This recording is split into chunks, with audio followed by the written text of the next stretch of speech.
ಪ್ರೀತಿಯ ವೀಕ್ಷಕರೇ, ಕರುನಾಡು ಪಯಣ ಚಾನಲ್ಗೆ ಸುಸ್ವಾಗತ.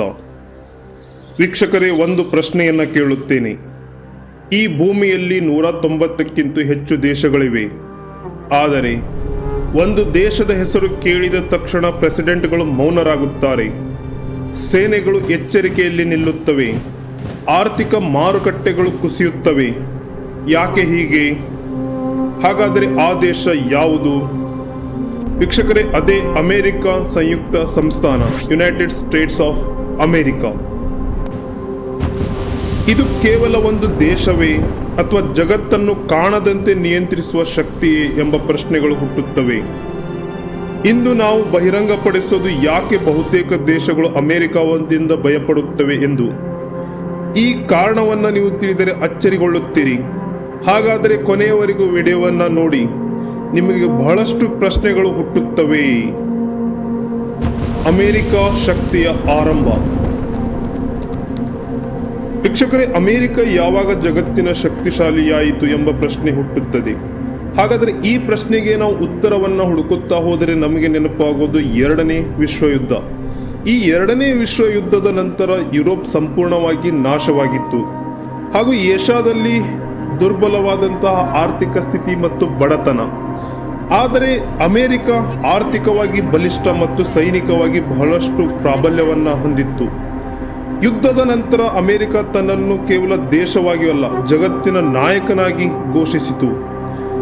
ವೀಕ್ಷಕರೇ, ಒಂದೇ ಪ್ರಶ್ನೆ. ಒಂದು ದೇಶವೇ ತನ್ನನ್ನು ಜಗತ್ತಿನ ನಾಯಕ ಎಂದು ಘೋಷಿಸಿದಾಗ ಉಳಿದ ದೇಶಗಳು ಏನು ಮಾಡುತ್ತವೆ? ಈ ಒಂದು ಪ್ರಶ್ನೆಗೆ ನಾವು ಉತ್ತರವನ್ನು ನೋಡುತ್ತಾ ಹೋದಾಗ 1942, 43, 44 ಸ್ಥಿತಿಗತಿಗಳನ್ನು ಗಮನದಲ್ಲಿಟ್ಟುಕೊಳ್ಳಬೇಕು.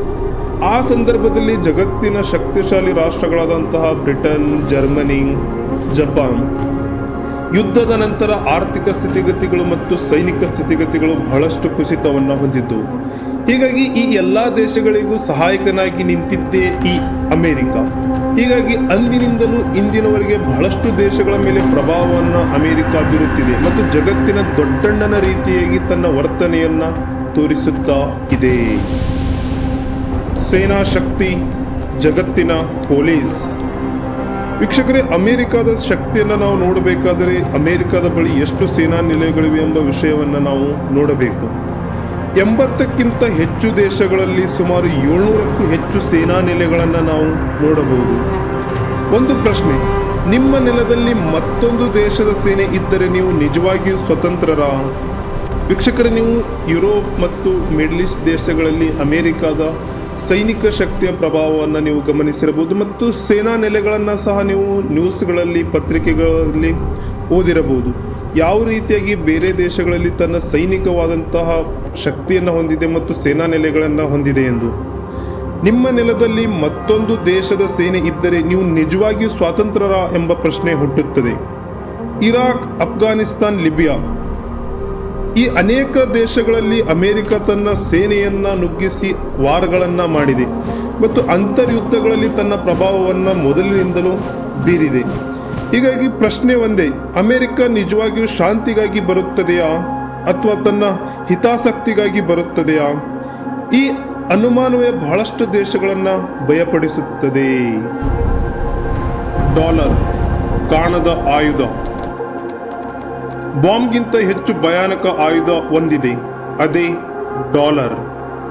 ಜಗತ್ತಿನ ಹೆಚ್ಚಿನ ವ್ಯಾಪಾರ ಅಮೆರಿಕನ್ ಡಾಲರ್ನಲ್ಲಿ ನಡೆಯುತ್ತದೆ. ಒಂದು ದೇಶ ಅಮೆರಿಕಾಗೆ ವಿರುದ್ಧವಾಗಿ ಹೋದರೆ ಅಮೆರಿಕ ಆ ದೇಶದ ಮೇಲೆ ಆರ್ಥಿಕ ನಿರ್ಬಂಧ, ಬ್ಯಾಂಕ್ ವ್ಯವಸ್ಥೆಯಿಂದ ಹೊರತೆಗೆಯುವುದು ಮತ್ತು ವ್ಯಾಪಾರವನ್ನು ಸ್ಥಗಿತ ಮಾಡುವುದು ಮತ್ತು ಅನೇಕ ರೀತಿಯಾದಂಥ ಟ್ಯಾರಿಫ್ಗಳನ್ನು ಹೇರುವುದು ಮತ್ತು ಜಗತ್ತಿನ ಹಲವು ದೇಶಗಳ ಮೇಲೆ ಆ ದೇಶಗಳ ವಿರುದ್ಧ ಯಾವುದೇ ರೀತಿಯಾದಂತಹ ಆರ್ಥಿಕ ಚಟುವಟಿಕೆಗಳನ್ನು ನಡೆಸದ ಹಾಗೆ ಪ್ರಭಾವವನ್ನು ಬೀರುವುದು. ಹೀಗೆ ಅನೇಕ ರೀತಿಯಾದಂತಹ ವಾರ್ಗಳನ್ನು ಮಾಡುತ್ತದೆ. ಯುದ್ಧವಿಲ್ಲದೆ ದೇಶವನ್ನು ಕುಗ್ಗಿಸುವಂತಹ ಶಕ್ತಿಯನ್ನು USA ಹೊಂದಿದೆ. ವೀಕ್ಷಕರೇ, ಒಂದೇ ಪ್ರಶ್ನೆ. ಗನ್ ಇಲ್ಲದೆ, ಬಾಂಬ್ ಇಲ್ಲದೆ ಒಂದು ದೇಶವನ್ನು ನಾಶ ಮಾಡಬಹುದಾದರೆ ಅದು ಯುದ್ಧಕ್ಕಿಂತ ಭಯಾನಕವಲ್ಲವೇ? ಅದಕ್ಕೆ ಬಹಳಷ್ಟು ದೇಶಗಳು ಡಾಲರನ್ನು ತನ್ನ ಕರೆನ್ಸಿಯಿಂದ ಹೊರತೆಗೆದು ಡಾಲರ್ ಬದಲಿಗೆ ಬೇರೆ ಕರೆನ್ಸಿಯನ್ನು ಬಳಸುವಂತಹ ಸ್ಥಿತಿಗತಿಗಳಿಗೆ ಹೋಗಬೇಕಾಗಿ ಬಂದರೂ ಅಮೆರಿಕದ ನಿರ್ಬಂಧ ಮತ್ತು ಕೆಲವೊಂದಿಷ್ಟು ಆರ್ಥಿಕ ಕಾರಣಗಳಿಂದ ಬೇರೆ ಕರೆನ್ಸಿಯನ್ನು ಉಪಯೋಗಿಸಲು ತೊಂದರೆಗಳನ್ನು ಅಮೆರಿಕ ಉಂಟು ಮಾಡುತ್ತಾ ಇದೆ. ಹೀಗಾಗಿ ಡಾಲರ್ಗೆ ಬಹಳಷ್ಟು ಜಗತ್ತಿನ ದೇಶಗಳು ಹೆದರುತ್ತಾ ಇವೆ. ಗುಪ್ತಚರ ಆಟ CIA. ವೀಕ್ಷಕರೇ, ಯುದ್ಧ ಎಲ್ಲ ಸಂದರ್ಭದಲ್ಲೂ ಗನ್ಗಳಿಂದ ನಡೆಯಲ್ಲ.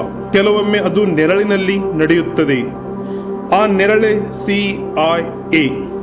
ಅಮೆರಿಕದ ಗುಪ್ತಚರ ಸಂಸ್ಥೆಯಾದ CIA ಸರ್ಕಾರದ ಬದಲಾವಣೆ, ರಾಜಕೀಯ ಅಸ್ಥಿರತೆ ಮತ್ತು ಆಂತರಿಕ ಗಲಭೆಗಳನ್ನು ಬೇರೆ ದೇಶಗಳಲ್ಲಿ ಉಂಟು ಮಾಡುತ್ತದೆ. ಹೀಗಾಗಿ ಬಹುತೇಕ ದೇಶಗಳು ನಂಬುವಂಥ ಸತ್ಯ ಏನೆಂದರೆ ಅಮೆರಿಕ ನೇರವಾಗಿ ಆಳುವುದಿಲ್ಲ, ಆದರೆ ಚೆನ್ನಾಗಿ ಆಟವನ್ನು ಆಡಿಸುತ್ತದೆ ಎಂದು.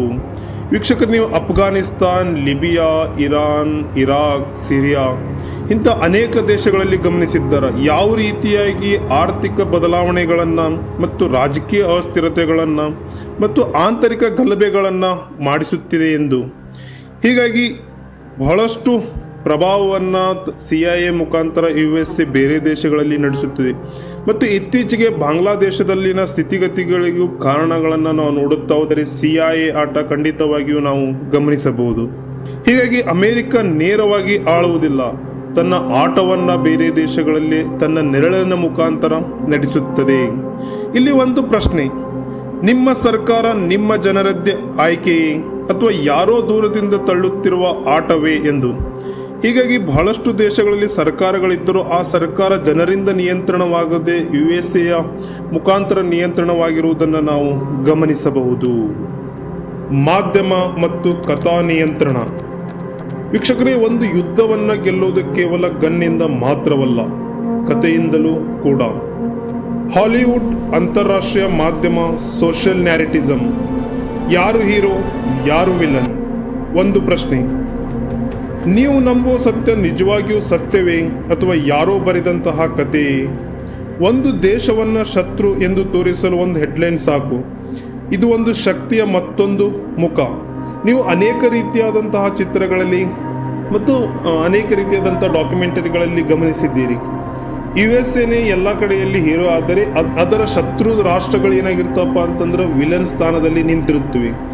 ಎಲ್ಲ ಸಂದರ್ಭದಲ್ಲಿಯೂ ಶತ್ರು ರಾಷ್ಟ್ರಗಳದ್ದೇ ತಪ್ಪು ಎಂಬಂತಹ ಕಲ್ಪನೆಗಳನ್ನು ಸಾಮಾಜಿಕ ಮಾಧ್ಯಮಗಳ ಮುಖಾಂತರ ಜನರ ಮನಸ್ಸಿನಲ್ಲಿ ತೋರಿಸುವಂತಹ ಆಲೋಚನೆಗಳು ಮೊದಲಿನಿಂದಲೂ ನಡೆದಿವೆ.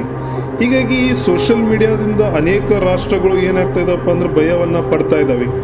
ಅಮೆರಿಕ ಹೇಳುವುದೇ ಜಗತ್ತಿನಲ್ಲಿ ನಿಜ, ಉಳಿದ ದೇಶಗಳಿದ್ದೆಲ್ಲ ಏನಪ್ಪ ಅಂದ್ರೆ ತಪ್ಪು. ಈ ರೀತಿಯಾದಂತಹ ಮಾಧ್ಯಮದ ಮುಖಾಂತರ ಜಗತ್ತಿನ ದೇಶಗಳ ಮೇಲೆ ಪ್ರಭಾವವನ್ನು, ಆ ಜಗತ್ತಿನ ಮೇಲೆ ಕೆಟ್ಟ ವಿಚಾರಗಳನ್ನು ಬೀರುವಂತಹ ಸ್ಥಿತಿಗತಿಗಳನ್ನು ನಾವು ನೋಡಬಹುದು. ಹೀಗಾಗಿ ಮಾಧ್ಯಮಗಳ ಮುಖಾಂತರ ಮತ್ತು ಕಥೆಗಳ ಮುಖಾಂತರ ಏನು ಮಾಡ್ತಾರಪ್ಪ ಅಂತಂದ್ರೆ ಆಳವಾದಂತಹ ಒಂದು ಸ್ಟ್ರೈಕ್ ರೀತಿಯಾಗಿ ಏನು ಮಾಡ್ತಾರೆ, ಜನರ ಮನಸ್ಸಿನಲ್ಲಿ ಮಾಡ್ತಾರೆ. ಮಾನವ ಹಕ್ಕುಗಳು, ಆಯ್ಕೆ ಮಾಡಿದ ನ್ಯಾಯ. ಅಮೆರಿಕ ಸದಾ ಹೇಳುತ್ತದೆ ಮಾನವ ಹಕ್ಕುಗಳೆಂದು, ಆದರೆ ಪ್ರಶ್ನೆ ಏನೆಂದರೆ ಎಲ್ಲ ದೇಶಗಳಿಗೂ ಒಂದೇ ನಿಯಮವೇ? ವೀಕ್ಷಕರೇ, USA ತನ್ನ ಮಿತ್ರ ದೇಶಗಳಿಗೆ ಮಾನವ ಹಕ್ಕುಗಳಲ್ಲಿ ಏನೋ ತೊಂದರೆಗಳುಂಟಾದರಲ್ಲಿ ಮೌನವಾಗಿ ಇರುವುದನ್ನು ನೀವು ನೋಡಿರಬಹುದು. ಹಾಗೆಯೇ ಅಮೆರಿಕದ ಶತ್ರು ರಾಷ್ಟ್ರಗಳಲ್ಲಿ ಕೆಲವೊಂದಿಷ್ಟು ಸಣ್ಣ ಪುಟ್ಟ ವಿಚಾರಗಳಲ್ಲಿ ಏನೋ ತೊಂದರೆಗಳಾದರೂ ಅಲ್ಲಿ ಮಾನವ ಹಕ್ಕುಗಳು ಎಂದು ತನ್ನ ಪ್ರಭಾವವನ್ನು ಬೀರಲು ಪ್ರಾರಂಭಿಸುತ್ತದೆ. ಹೀಗಾಗಿ ಮಿತ್ರ ದೇಶಗಳಿಗೆ ಮೌನವಾಗಿರುವಂತಹ USA ಶತ್ರು ದೇಶಗಳಿಗೆ ಅನೇಕ ಕಠಿಣ ನಿಯಮಗಳ ಮುಖಾಂತರ ಆರ್ಥಿಕವಾಗಿ ತೊಂದರೆಗಳನ್ನು ಉಂಟು ಮಾಡುತ್ತದೆ. ವೀಕ್ಷಕರೇ, ನ್ಯಾಯ ಶಕ್ತಿಯ ಮೇಲೆ ನಿಂತಿದ್ದರೆ ದುರ್ಬಲರಿಗೆ ನ್ಯಾಯ ಸಿಗುತ್ತದೆಯಾ ಎಂಬ ಪ್ರಶ್ನೆ ಹುಟ್ಟುತ್ತದೆ. ಈ ದ್ವಂದ್ವದಿಂದಲೇ ಬಹಳಷ್ಟು ದೇಶಗಳು ಅಮೆರಿಕದ ಈ ನೀತಿಯ ವಿರುದ್ಧ ತಮ್ಮ ಭಯವನ್ನು ತೋಡಿಕೊಳ್ಳುವುದು. ಹಾಗಾದರೆ ಕೊನೆಯ ಪ್ರಶ್ನೆ, ಅಮೆರಿಕ ದುಷ್ಟ ದೇಶವೇ? ಖಂಡಿತವಾಗಿಯೂ ಇಲ್ಲ. ಅದು ಶಕ್ತಿಶಾಲಿ ದೇಶ, ಆದರೆ ಅತಿಯಾದ ಶಕ್ತಿ ಯಾವಾಗಲೂ ಭಯವನ್ನು ಹುಟ್ಟಿಸುತ್ತದೆ. ಬಹುತೇಕ ದೇಶಗಳು ಅಮೆರಿಕದಿಂದ ಭಯಪಡೋದು ಕೆಟ್ಟದ್ದಕ್ಕಾಗಿ ಅಲ್ಲ, ಅದು ಏನು ಮಾಡಬಲ್ಲದು ಎಂಬ ಅನಿಶ್ಚಿತತೆಯ ಕಾರಣದಿಂದ. ಇದು ಜಗತ್ತು ಒಂದು ಪ್ರಶ್ನೆಯ ಮುಂದೆ ನಿಂತಿದೆ, ಅಮೆರಿಕ ಜಗತ್ತನ್ನು ರಕ್ಷಿಸುತ್ತದೆಯಾ ಅಥವಾ ಅಮೆರಿಕವೇ ಜಗತ್ತಿನ ನಿಯಂತ್ರಣ ಮಾಡುತ್ತಿದೆಯಾ ಎಂದು. ಹಾಗಾದರೆ ಈ ನೆರಳನ್ನು ಪ್ರಶ್ನಿಸುವ ಧೈರ್ಯ ಹೊಂದಿದ್ದೇವಾ ಅಥವಾ ಮೌನವೇ ನಮ್ಮ ಭವಿಷ್ಯವಾ? ಈ ಪ್ರಶ್ನೆಗೆ ನಿಮ್ಮ ಕಮೆಂಟ್ಗಳ ಮೂಲಕ ಉತ್ತರವನ್ನು ನೀಡಿ. ಮುಂದೆ ಯಾವ ರೀತಿಯಾದಂಥ ವಿಡಿಯೋಗಳು ಬೇಕೆಂದು ಹೇಳಿ. ಧನ್ಯವಾದಗಳು. ವೀಕ್ಷಕರೇ, ಇಂತಹ ಹೆಚ್ಚಿನ ಮಾಹಿತಿಗಾಗಿ ಕರುನಾಡು ಪಯಣ ಚಾನಲ್ ಅನ್ನು ಸಬ್ಸ್ಕ್ರೈಬ್ ಮಾಡಿ, ಬೆಲ್ ಐಕಾನ್ ಅನ್ನು ಆನ್ ಮಾಡಿ.